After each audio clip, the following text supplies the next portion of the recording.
Bismillahirrahmanirrahim. Assalamualaikum warahmatullahi wabarakatuh. Kayaknya kok lemes nih Bapak dan Ibu sekalian serta juga anak-anak. Saya ulangi, bismillah. Assalamualaikum warahmatullahi wabarakatuh. Alhamdulillah. Alhamdulillahirabbil alamin. Alhamdulillahi wa kafa wa usalli wa usallimu ala sayyidina Muhammadinil Mustafa wa ala alihi wa ashabihi ahlil wafa wa man syarra ala nahjihi waqtafa. Asyhadu an la ilaha illallah wahdahu la syarikalah wa asyhadu anna Muhammadan abduhu wa rasuluhu la nabiyya wa la rasula ba'dah. Qala Allah Ta'ala fi kitabihil karim, a'udzu billahi minasyaitonir rajim. Ya ayyuhalladzina amanu qu anfusakum wa ahlikum nara. Wa quduhan nasu wal hijarah 'alaiha malaikatun ghiladun sidadul la ya'sunallah ma amarahum wa yaf'aluna ma yu'marun. Wa qala Nabiyyu sallallahu alaihi wasallam, ittaqillaha haitsuma kunta wa atbi sayyi'atal hasanata tamkhuha wa khaliqin nasa bi khuluqin hasanin, amma ba'd. Bapak dan Ibu yang saya hormati dan dirahmati Allah Subhanahu wa taala, sungguh segala puji hanya milik Allah.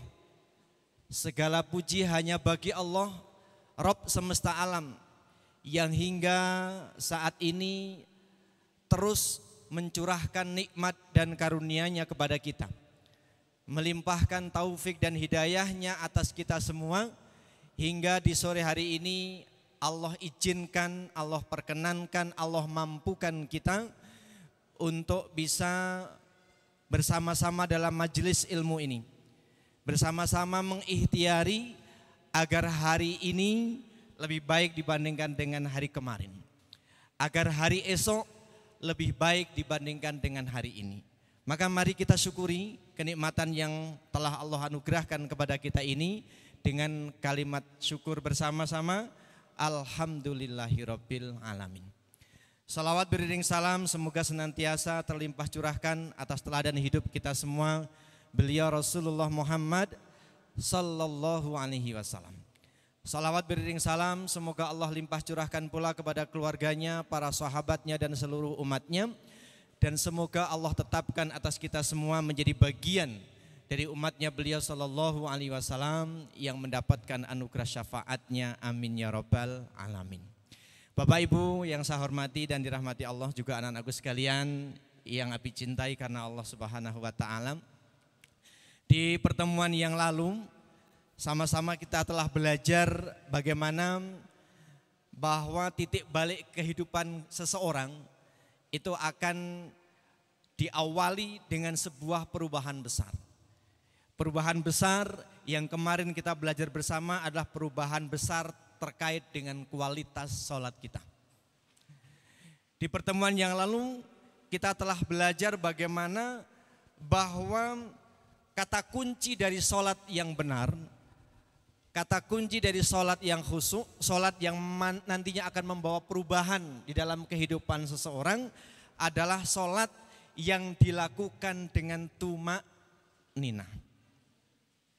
Yaitu semua gerakan di dalam sholat kita lakukan dengan tenang. Kita lakukan dengan perlahan-lahan, tanpa tergesa-gesa dan juga tanpa terburu-buru.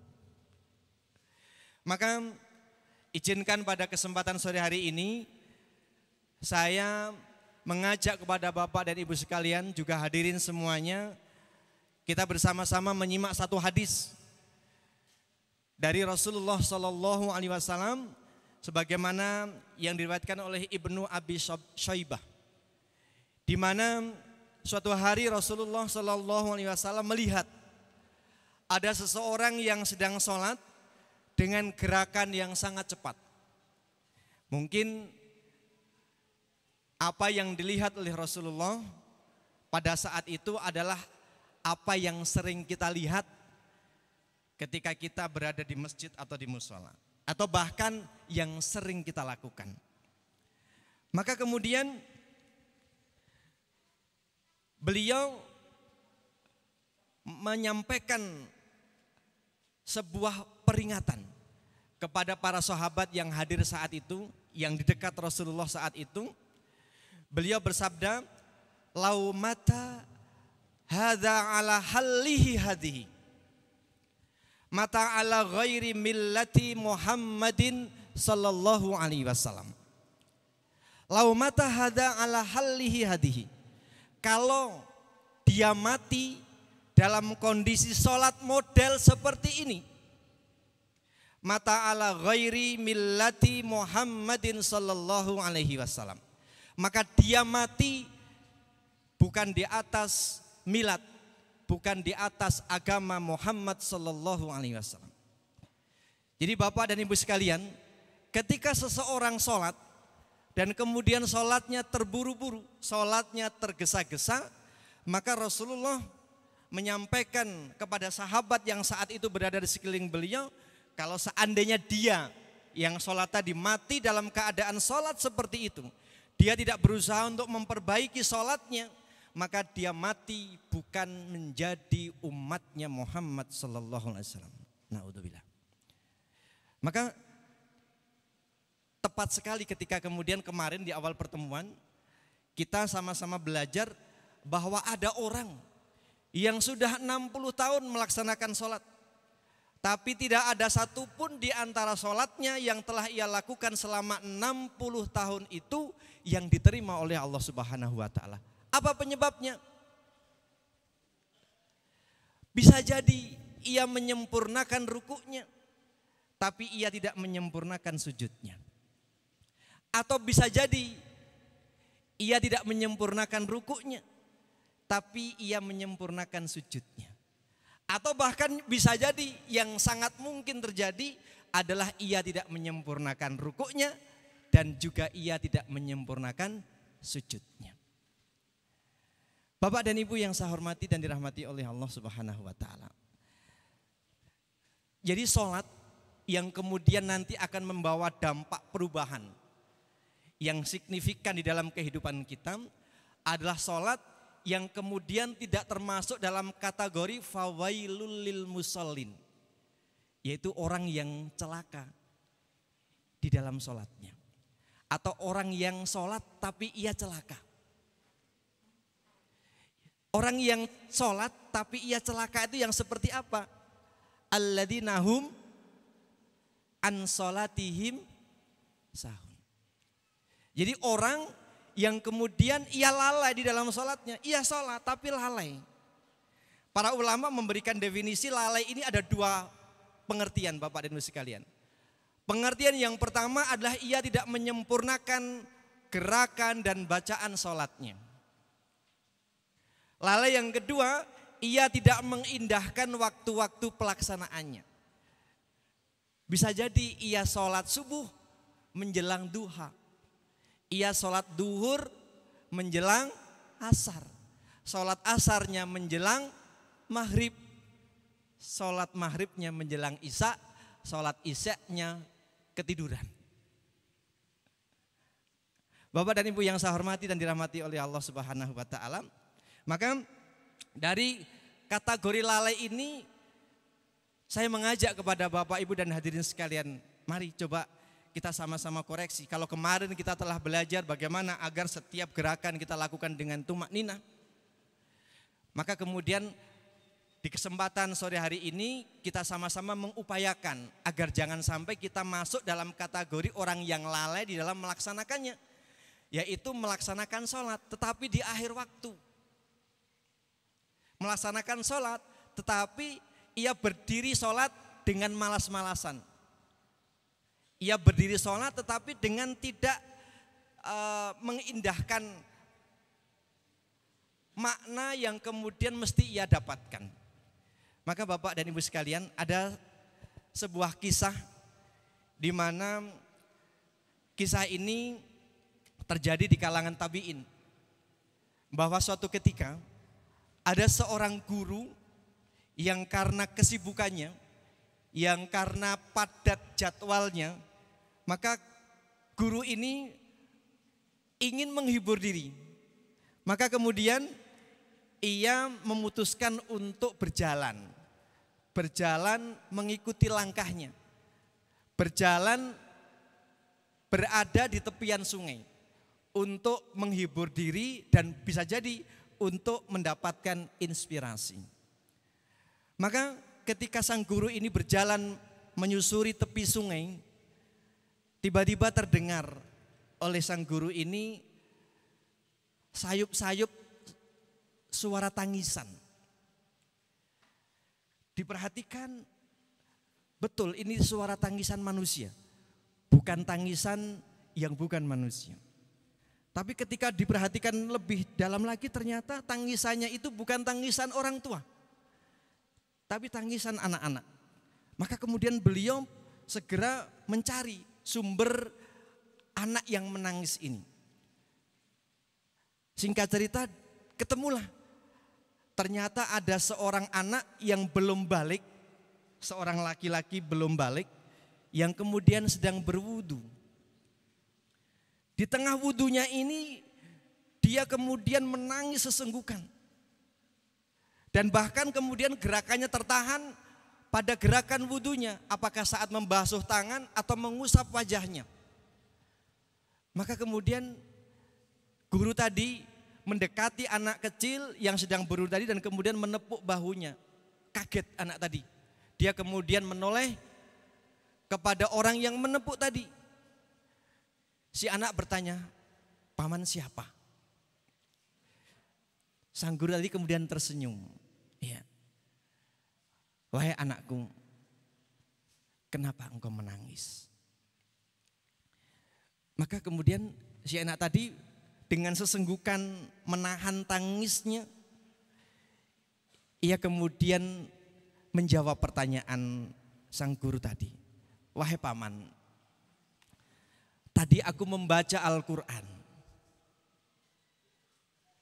dan sampailah saya membaca ayat yang ke-6 surat At-Tahrim, di mana Allah Subhanahu wa taala di sana berfirman, ya ayyuhalladzina amanu qu anfusakum wa ahlikum naro wa quduhan nasu wal hijarah alaiha malaikatun ghiladun sidadul la ya'sunallah ma amarahum wa yaf'aluna ma yu'marun. Allah Subhanahu wa taala meminta kepada orang-orang yang beriman agar mereka menjaga diri mereka dan keluarganya dari api neraka. Yang neraka itu bahan bakarnya adalah manusia dan batu. Yang neraka itu penjaganya malaikat-malaikat yang keras dan kasar perangainya. Yang malaikat-malaikat penjaga neraka itu adalah malaikat-malaikat yang terus mengerjakan apa yang diperintahkan oleh Allah kepadanya tanpa sekalipun mengingkari apa yang diperintahkan oleh Allah kepadanya. Maka paman, saya membayangkan bahwa saat Allah pertama kali menyalakan neraka, maka sayalah yang kemudian akan menjadi bahan bakar neraka itu. Maka kemudian saya sangat sedih. Saya membayangkan betapa pedih, betapa sakitnya saya saat itu. Maka kemudian sang guru tadi memeluk anak kecil tadi kemudian mengatakan, wahai anakku, engkau anak yang baik. Engkau anak yang terjaga. Maka engkau tidak akan menjadi penghuni neraka. Maka demi mendengar kata-kata guru tadi, si anak tadi kemudian mendongakkan wajahnya, menatap tajam wajah seseorang yang dipanggil dengan sebutan paman tadi, seorang guru tadi. Beliau mengatakan, wahai paman, bukankah Anda orang yang berakal sehat? Tidakkah Anda tahu bagaimana orang-orang ketika mau menyalakan api, tidakkah ia kemudian memasukkan ke dalam tungku ranting-ranting kecil, dahan-dahan kecil, batang-batang pohon yang kecil sebelum ia memasukkan batang-batang pohon yang besar. Maka tidakkah itu aku yang akan dimasukkan oleh Allah ke dalam neraka jahanam terlebih dahulu sebelum paman dimasukkan ke dalam neraka? Maka kemudian si paman tadi sudah tidak bisa menahan. Dia kemudian semakin erat memeluk si anak kecil tadi dan kemudian menangis, wahai anakku, sungguh engkau adalah anak yang sangat beruntung. Sungguh engkau adalah anak yang sangat beruntung. Sungguh engkau adalah anak yang sangat beruntung. Singkat cerita Bapak dan Ibu sekalian, maka kemudian ini menjadi sebuah perjalanan yang memang diinginkan oleh sang guru tadi. Ia ingin menghibur diri atau mendapatkan inspirasi. Tapi ternyata yang ia dapatkan dari Allah Subhanahu wa taala bukan hiburan. Tapi yang Allah berikan kepada sang guru tadi adalah inspirasi. Ternyata ada seorang anak kecil belum balik usianya, tapi dia sudah mendapatkan pemahaman yang sedemikian dalam akan Al-Quran. Sedemikian takutnya ia kepada ancaman Allah Subhanahu wa taala. Maka saya ingin mengajak kepada Bapak dan Ibu sekalian, juga mengajak saya pribadi, mari Bapak dan Ibu sekalian, ibadah yang kita lakukan itu tidak hanya kita lakukan secara fisik. Ibadah yang kita lakukan itu tidak hanya lahiriah saja, tapi ibadah yang kita lakukan itu kita lakukan dengan hati. Sehingga saat wudhu kita betul-betul merasakan bahwa Allah akan menghapus, akan membersihkan dosa-dosa kita melalui tangan yang kita basuh dengan air wudhu kita, melalui air yang kita percikkan di muka kita, melalui air yang kita usapkan di kepala rambut kita. Maka kita bayangkan Allah Subhanahu wa taala menghapus, mengurangi, mengampuni dosa dan kesalahan kita. Bapak dan Ibu yang saya hormati dan dirahmati oleh Allah Subhanahu wa taala. Nah, ketika itu sudah dilakukan, maka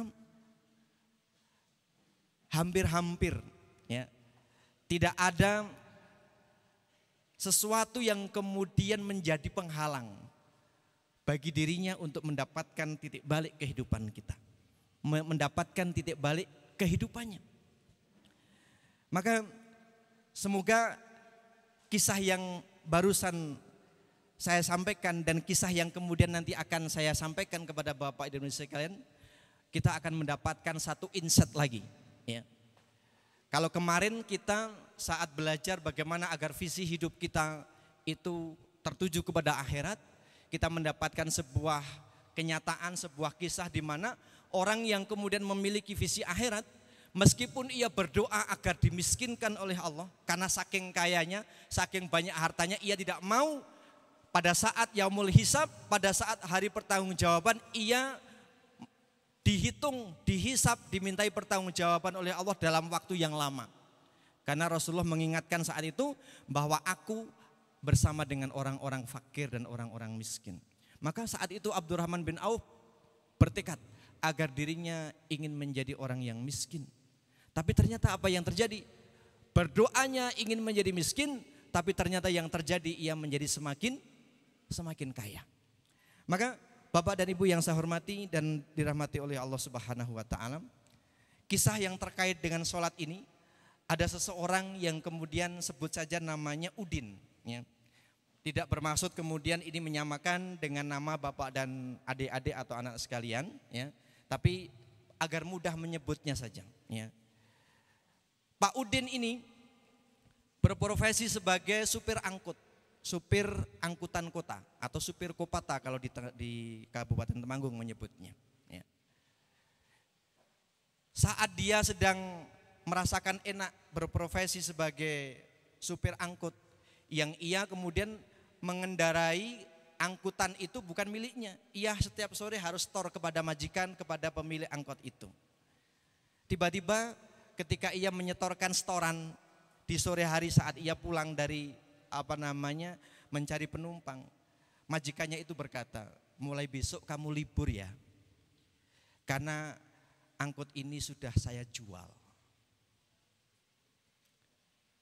Maka betapa kagetnya dia, betapa sedihnya, terus bagaimana saya, bagaimana keluarga saya. Tapi akhirnya Pak Udin ini memang sudah terbiasa dengan hidup sebagai pekerja keras. Hidup yang kemudian tidak mudah menyerah. Maka dia kemudian berikhtiar. Karena sudah punya pengalaman menjadi supir, maka kemudian dia tidak ingin mengulangi pengalaman yang sama. Dia kemudian akhirnya dengan sisa-sisa tabungan yang ada, bahkan menjual beberapa perabot rumah tangga yang ia miliki, ia membeli becak, Bapak dan Ibu sekalian. Ya. Akhirnya kemudian ia berprofesi sebagai tukang becak. Akan tapi Pak Udin ini berbeda dengan tukang becak yang lain. Ya. Ia berusaha dengan sekuat tenaga untuk menjaga sholatnya. Ia berupaya agar bisa sholat di awal waktu di masjid secara berjamaah.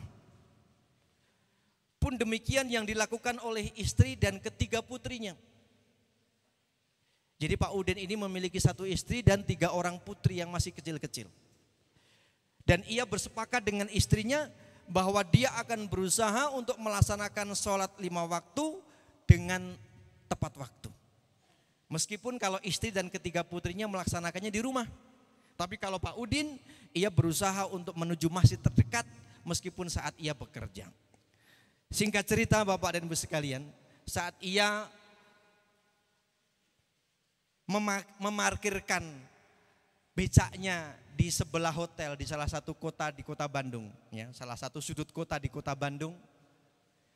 Tiba-tiba ada sebuah mobil Mercy yang sangat bagus.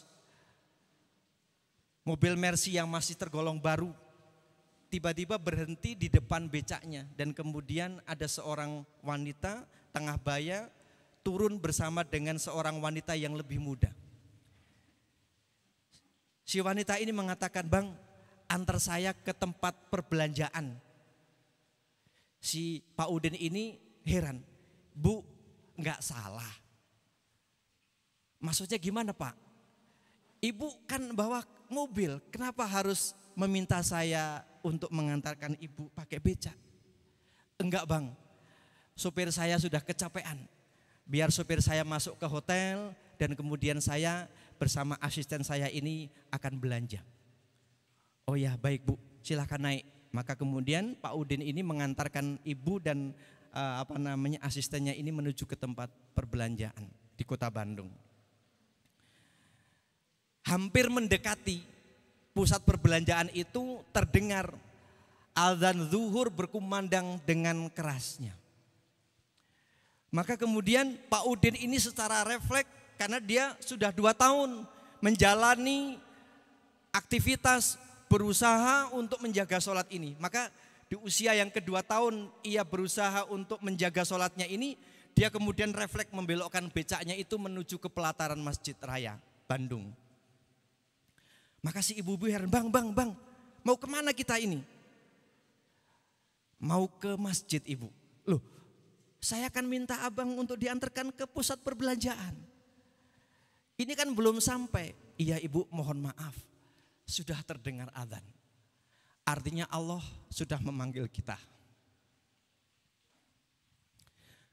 Maka saatnya saya harus menghadap kepada Allah Subhanahu wa Ta'ala. Kalau ibu mau meneruskan perjalanan, pusat perbelanjaan yang ibu maksudkan tidak jauh dari masjid ini, Ibu. Ada di belakang masjid ini. Ibu silahkan berjalan ke sebelah kiri dan ibu nanti udah akan ketemu dengan pusat perbelanjaan itu. Silahkan ibu ke sana dan tidak usah bayar. Maka kemudian, Pak, enggak, tanggung, saya khawatir kesasar, saya tunggu saja deh. Baik Ibu, kalau seandainya ibu mau nunggu, silahkan ibu tunggu atau ibu ikut sholat dengan saya. Ibu enggak mau, sama asistennya itu nunggu di becaknya, duduk di atas becaknya. Kemudian Pak Udin ini menuju ke masjid untuk sholat. Singkat cerita, Pak Udin sudah selesai melaksanakan sholat. Akhirnya kemudian Pak Udin melanjutkan mengantarkan ibu dan asistennya ini menuju ke pusat perbelanjaan. Sampai di tempat parkiran pusat perbelanjaan, si ibu ini bilang, "Bang, tunggu saya ya sampai saya selesai. Ya, abang jangan kemana-mana. Nanti begitu saya selesai belanja, saya akan mencari abang." "Baik Ibu, tapi mohon maaf," kata Pak Udin, "kalau nanti pas ibu keluar pada saat sholat asar, mungkin ibu tidak ketemu dengan saya. Tapi saya tinggalkan becak saya ada di sini. Kalau ibu berkenan menunggu silahkan tunggu, tapi kalau nggak berkenan silahkan nyari becak yang lainnya. Singkat cerita, ibu-ibu ini kemudian menuju ke mall yang dimaksud untuk berbelanja. Singkat cerita, ibu ini kemudian keluar dari pusat perbelanjaan itu sudah selepas asar. Maka kemudian ia dapati Pak Udin sudah duduk di atas becaknya. Maka segera kemudian ibu ini meminta kepada Pak Udin untuk mengantarkan kembali ke hotel di mana ia meminta Pak Udin untuk mengantarkan ke pusat perbelanjaan tadi. Maka di dalam perjalanan ibu ini bertanya, "Bang, ya, apa ceritanya? Bagaimana ceritanya? Abang berani nggak dibayar demi hanya untuk melaksanakan sholat?" Maka Pak Udin ini kemudian menyampaikan, "Ibu, yang memberi rezeki itu bukan pekerjaan saya. Yang memberi rezeki itu Allah Subhanahu wa Ta'ala. Tugas kita hanya mengikhtiari. Saya mengayuh becak itu hanya ikhtiar agar Allah Subhanahu wa Ta'ala memberikan rezeki kepada saya. Saya nggak tahu apakah rezeki itu datang dari becak saya ataukah dari tempat yang lainnya." Maka singkat cerita Bapak dan Ibu sekalian, si ibu ini kemudian bertanya kepada Pak Udin, "Bang, rumah Bang Udin ini jauh apa dekat dari sini?" Pak Udin menjawab, "Jauh sekali, Bu. Saya tinggal di kampung." Maka ibu ini kemudian bertanya, "Bang, boleh enggak kalau saya berkenalan dengan keluarga Abang?" "Wah, Bu, rumah saya jauh. Lagian rumah saya tuh kecil. Di rumah enggak ada apa-apa. Ibu enggak usah datang ke saya deh, saya malu." "Enggak, Bang, izinkan deh saya ketemu dengan keluarga Abang." Akhirnya singkat cerita dirayu oleh ibu-ibu dengan asistennya ini, Bang Udin mengiyakan, "Kalau begitu bolehlah. Tapi Ibu nanti jangan kecewa ya ketika mendapati rumah di mana saya tinggal. Itu bukan rumah saya. Saya ngontrak satu bedeng rumah yang mungkin ya tidak layak disebut sebagai rumah. Ya. Tapi itulah saya dan keluarga menjalani hidup ini." Akhirnya singkat cerita, becak Bang Udin diparkir di belakang hotel. Becak Bang Udin diminta untuk berjalan terlebih dahulu dan kemudian diikuti oleh ibu-ibu ini dengan asistennya dengan mengendarai kendaraan, dengan mengendarai Mercy terbaru itu. Singkat cerita sampailah di rumah. Ya. Udah ngobrol, udah tahu, si ibu itu nangis. Ya Allah, kondisi orang seperti ini tapi begitu yakinnya dengan Allah Subhanahu wa Ta'ala. Tapi aku, kata ibu tadi, orang yang mungkin sudah diberikan rezeki yang besar. Jadi ibu ini punya perusahaan Bapak dan Ibu sekalian. Punya puluhan bahkan ratusan karyawan. Penghasilannya besar sekali. Saya masih enggak yakin dengan apa yang dijanjikan oleh Allah Subhanahu wa Ta'ala. Maka ibu itu menangis. Dan kemudian singkat cerita karena udah tahu kondisi Pak Udin, pengayuh becak yang kemudian telah membuatnya menjadi mendapatkan pengalaman baru di dalam kehidupannya. Akhirnya kemudian ibu-ibu ini pamit dan kemudian menitipkan uang ongkos becaknya ini kepada istri Pak Udin. Ya. Singkat cerita, ibu ini pamitan pulang dan kemudian istri Pak Udin membuka amplop yang diberikan oleh ibu-ibu tadi. Ternyata jumlahnya membuat kaget suami istri dan ketiga anaknya.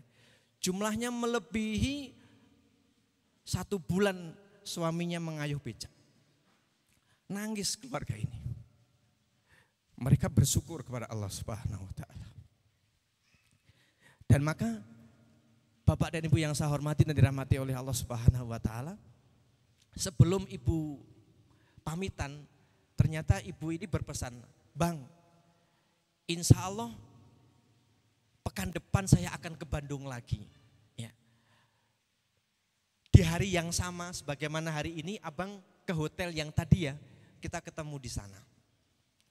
Singkat cerita, sepekan berlalu, sampailah kemudian si abang tukang beca atau Pak Udin ini kemudian menunggu ibu-ibu ini, kok nggak datang-datang. Akhirnya Bang Udin ini kemudian berusaha masuk ke hotel. Ternyata tidak diizinkan oleh satpam. Karena Bang Udin penampilannya yang dekil, tukang becak mungkin pakai topi juga, topi yang sudah lusuh, atau mungkin pakai caping yang mungkin yang seorang satpam tidak percaya kalau dia punya janji dengan tamunya hotel, tamu di hotel tempat dia bekerja. Si satpam nggak percaya, enggak Bang, nggak boleh masuk. Kalau abang punya janji, tunggu dia aja di luar. Akhirnya kemudian ibu-ibu ini nggak sabaran karena ditunggu-tunggu nggak datang-datang Bang Udin ini. Akhirnya kemudian ia keluar menuju depan satpam. Akhirnya dilihatlah Pak Udin ini sedang duduk di atas becaknya. Akhirnya kemudian ibu ini menyampari Pak Udin, Bang, kenapa nggak masuk? Ya. Saya tadi sudah masuk Bu, tapi nggak diizinkan oleh satpam, sehingga kemudian saya nunggu di sini. Saya sudah pasrah saja, kalau ibu marah ya silahkan ibu marah kepada saya.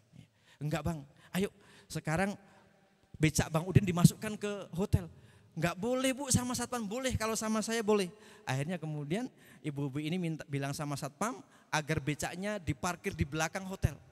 Singkat cerita satpam mengizinkan dan kemudian Bang Udin ini heran, Bu kenapa harus diparkir di belakang hotel? Becak saya, bukannya ibu ingin saya mengantarkan ke tempat perbelanjaan. Enggak Bang, pekan kemarin abang yang sudah mengantarkan saya jalan-jalan pakai becak. Maka hari ini saya ingin mengajak abang jalan-jalan pakai mobil saya. Maka Bang Udin ini enggak Bu, pakaian saya seperti ini, saya enggak pantas naik mobil sebagus ini. Enggak Bu, ibu pergi saja sana sama sama supir, sama asisten ibu. Saya tak pulang saja. Enggak Bang, abang harus ikut. Akhirnya supir sama asistennya ini membujuk Bang Udin untuk kemudian ikut naik. Akhirnya Bang Udin mau. Singkat cerita Bapak dan Ibu sekalian, ternyata bukan ke tempat perbelanjaan yang dituju. Supir mobil pribadi dari ibu-ibu ini berhenti di depan Bank Syariah di Kota Bandung saat itu. Maka kemudian supir begitu majikannya sudah turun bersama asistennya, supirnya ini kemudian mengajak Bang Udin untuk ikut masuk. Ya, Bang, ayo ikut masuk. Enggak, ada apa? Enggak, ibu minta Bang Udin ikut masuk. Akhirnya kemudian karena yang minta itu supirnya sama-sama laki-laki, akhirnya Bang Udin ikut masuk. Sampai di di dalam bank itu Bang Udin itu bertanya-tanya, mau apa ya? Saya mau diapain sama ibu ini? Ibu-ibu ini kelihatannya baik ya, tapi jangan-jangan ia orang jahat ya. Jadi pertanyaan banyak yang kemudian masuk dalam pikiran Bang Udin. Sebenarnya ibu ini siapa? Mau apa? Saya mau diapakan? Jangan-jangan saya mau dijual dan seterusnya. Pikiran kotornya kemudian kemana-mana. Akhirnya kemudian asisten ibu ini bilang sama Pak Udin, Bang, pinjam KTP-nya boleh? Aduh, ada apa nih? Kok dipinjam KTP segala? Jangan-jangan benar nih orang jahat. Sampai akhirnya kemudian Bang Udin mempertahankan diri, enggak mau dipinjemin KTP-nya. Enggak Neng, KTP saya enggak akan saya pinjamkan. Enggak Bang, ibu ini orang baik-baik. Enggak, saya enggak mau. Akhirnya kemudian asisten ibu ini kemudian sama supir mengajak Bang Udin untuk mencari tempat yang agak menjauh. Diceritakan bahwa sepulang dari Bandung ya, ibu-ibu ini kemudian mengalami hidup yang berubah ya. Suaminya heran, mama ini kenapa toh? Kok hidupnya kok jadi seperti ini? Papa jadi heran ya. Enggak Pak, kemarin di Bandung saya ketemu dengan tukang becak yang sangat baik. Tukang becak yang sangat menginspirasi. Tukang becak yang sangat yakin dengan Allah Subhanahu wa taala. Maka saya ingin mendapatkan kenikmatan sebagaimana yang didapatkan oleh abang tukang becak itu, hidupnya enak ya. Meskipun hidup dalam keadaan yang seperti itu, tapi saya melihat keluarganya bahagia. Maka kemudian singkat cerita, suami dari ibu-ibu ini kemudian terbawa oleh istrinya untuk kemudian berubah. Memang selama ini mereka berdua sholat, tapi yaitu sholat duhur di awal asar, sholat asar menjelang maghrib dan seterusnya. Sampai akhirnya kemudian ia berubah. Nah maka kemudian Bapak dan Ibu yang saya hormati dan dirahmati Allah Subhanahu wa taala, si suami ini kemudian bilang sama istrinya, "Mah, kalau besok Mama pergi ke Bandung lagi, titip ya, Bapak akan memberikan hadiah kepada abang tukang becak itu untuk bisa berangkat haji."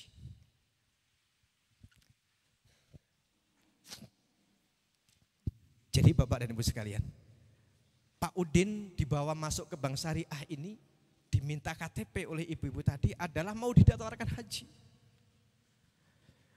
Bang Udin enggak Bu, mohon maaf. Meskipun itu yang menjadi doa saya sehari-hari. Saya sangat ingin untuk bisa berangkat haji. Tapi saya merasa bukan saat ini. Bagaimana kata saudara, bagaimana kata tetangga. Saya bisa berangkat haji tapi saya masih mengayuh becak. Maka kemudian, enggak Bu, kalau seandainya haji itu menjadi rezeki saya pasti akan datang pada saatnya nanti. Izinkan saya pamit Bu, saya tak pulang. Ditahan sama supirnya, enggak Bang jangan pulang. Akhirnya kemudian ibu tadi menelpon suaminya. Ya, setelah menelpon selesai, akhirnya kemudian ibu ini bilang, "Bang, pokoknya sekarang kita daftarkan haji. Terserah abang mau berangkat hajinya kapan teh, terserah." Akhirnya kemudian dengan bujukan ibu tadi, Pak Udin mau didaftarkan haji. Ya, singkat cerita, selesailah urusannya di bank itu. Dan kemudian Pak Udin diajak untuk kemudian keluar dari bank dan kemudian menuju ke hotel. Tapi satu hal yang kemudian membuat heran Pak Udin, sesampai di sebuah dealer mobil, ibu-ibu itu minta berhenti kepada supirnya. Pak berhenti sebentar, saya mau turun." Ya. Kemudian Pak Udin, "Bu, Ibu mau beli mobil lagi? Bukannya mobilnya masih bagus Bu?" Si ibu itu tersenyum. Tersenyum saja, kemudian meninggalkan Pak Udin dan kemudian sopir dan asistennya. Ia masuk ke dalam dealer itu dan singkat cerita, ya, ibu itu keluar dari dalam mobil, dari dealer mobil dan kemudian masuk dengan menyerahkan kwitansi. "Bang, ini kwitansi tanda jadi angkutan umum yang nanti akan menjadi milik Bang Udin. Jadi nanti sambil nunggu Bang Udin berangkat haji, Bang Udin sudah bisa nabung karena Bang Udin mendapatkan penghasilan lebih dari angkutan yang sudah menjadi milik Bang Udin sendiri." Masya Allah. Bapak dan Ibu yang saya hormati, inilah satu rahasia yang Allah berikan kepada seseorang yang kemudian menjaga sholatnya. Maka sebagaimana yang kemarin saya sampaikan, barang siapa yang memperbaiki sholatnya, maka Allah akan memperbaiki hidupnya. Dan itu tidak hanya terjadi kepada Bang Udin, itu akan terjadi kepada siapa saja yang komitmen untuk memperbaiki sholatnya. Apakah memperbaiki kualitas sholatnya, apakah memperbaiki waktu-waktu pelaksanaannya. Maka Bapak dan Ibu yang saya hormati dan dirahmati oleh Allah Subhanahu wa taala, di momen yang istimewa ini, di hari Jumat yang kata Rasulullah adalah momentum bagi kita untuk meminta, untuk berdoa kepada Allah, dan doanya akan dikabulkan oleh Allah Subhanahu wa taala. Maka mari kita berazam kepada Allah Subhanahu wa taala agar kita sama-sama saling ingat mengingatkan untuk memperbaiki kualitas sholat kita. Meskipun Bang Udin menjalani perubahan untuk menjaga sholatnya itu tidak sebentar, 2 tahun. Ya, 2 tahun beliau menjaga sholatnya, berusaha untuk tetap sholat berjamaah di masjid, meskipun harus kemudian dalam tanda kutip mengecewakan penumpangnya. Meskipun kemudian harus kehilangan ongkos becaknya. Tapi enggak peduli bagi Bang Udin. Pokoknya tugas saya adalah menghamba, mengabdi, meminta kepada Allah, zat yang memiliki rezeki. Terserah Allah saja. Rezekinya akan diberikan melalui siapa, dengan cara bagaimana. Itulah keyakinan Bang Udin. Bapak dan Ibu yang saya hormati, ini kisah nyata meskipun namanya bukan Bang Udin. Ya. Maka ketika kemudian kita sama-sama berikhtiar, berupaya untuk memperbaiki kualitas sholat kita, maka insya Allah kita akan menjadi Bang Udin berikutnya. Hidup kita akan dirubah oleh Allah Subhanahu wa taala. Coba, Bang Udin memang meminta kepada Allah agar dimampukan untuk bisa berangkat haji. Tapi bagaimana caranya? untuk sekedar menghidupi anak dan istrinya ia kerepotan. Uang hasil ia ngayuh becak nggak cukup untuk membiayai ketiga anaknya sekolah dan kemudian untuk kehidupan hariannya. Bahkan rumah yang ditempati mereka sekeluarga itu adalah rumah kontrakan yang ia sewa dan bahkan bisa jadi tidak layak untuk tempat hunian. Tapi ia bermimpi, ia berani berdoa untuk bisa direzekikan oleh Allah, dimampukan oleh Allah untuk bisa berangkat haji. Maka saya yakin Bapak dan Ibu sekalian lebih baik kondisi ekonominya dibandingkan dengan Bang Udin. Maka haji itu fardu. Haji itu wajib hukumnya. Karena haji itu bagian dari rukun Islam kita. Maka siapapun di antara kita yang merasa mengimani Allah Subhanahu wa taala, yang merasa menjadi seorang muslim, seorang muslimah, maka wajib berniat untuk bisa berangkat haji. Wajib meminta kepada Allah agar dimampukan untuk bisa berangkat haji. Bapak dan Ibu yang saya hormati dan dirahmati oleh Allah Subhanahu wa taala. Saya agak kabur penglihatannya. Sekarang jam berapa? Hampir jam 6 ya. Insya Allah tidak terasa sudah hampir jam 6. Artinya sesaat lagi waktu maghrib tiba. Padahal sebenarnya ini adalah mukadimah Bapak dan Ibu sekalian. Saya ingin menyampaikan materi berikutnya, yaitu materi bagaimana kita bisa berangkat haji, bagaimana kita bisa berangkat umroh sesegera mungkin. Karena salah satu pilar, salah satu nasihat yang kemudian akan menjadi titik balik kehidupan kita, poin yang ketiga adalah kita bisa berangkat haji atau umroh dengan membawa proposal kehidupan kita. Proposal hidup kita. Proposal yang sudah kita buat dan kemudian kita bawa ke hadapan Allah Subhanahu wa taala di Masjidil Haram. Kita bawa ke Masjid Nabawi agar kemudian doa kita lebih cepat dikabulkan oleh Allah Subhanahu wa taala. Tapi nampaknya tidak hari ini karena waktunya sudah habis. Semoga di kesempatan yang akan datang, mungkin di titik balik part yang keempat, kita akan belajar bersama-sama. Bapak dan Ibu yang saya hormati dan dirahmati oleh Allah Subhanahu wa taala, akhirnya marilah sama-sama kita memohon kepada Allah Subhanahu wa taala dengan segala keterbatasan kita, dengan segala kekurangan kita, ya, dengan segala kekhilafan kita, agar Allah Subhanahu wa taala mampukan kita untuk kemudian menemukan titik balik kehidupan kita. Agar hidup kita tidak seperti ini saja. Hidup kita akan naik dari tangga 1 ke tangga kedua, dari tangga 2 ke tangga ketiga, dari tangga 3 ke tangga 4 dan seterusnya. Sampai tangga yang tertinggi yang kita tidak tahu tangga yang keberapa yang mampu kita naiki. Karena masing-masing kita tentu berbeda tangganya. Ada yang kemudian hanya sampai di tangga yang kedua. Mungkin ada juga yang sampai ke tangga kelima. Tapi ada yang sampai tangga 100 bahkan 1000. Maka Bapak dan Ibu sekalian, Allah Subhanahu wa taala itu sesuai dengan persangkaan kita. Maka kehidupan yang bagaimana yang kita inginkan, maka kehidupan itulah yang akan Allah hadirkan dengan keyakinan-keyakinan kita.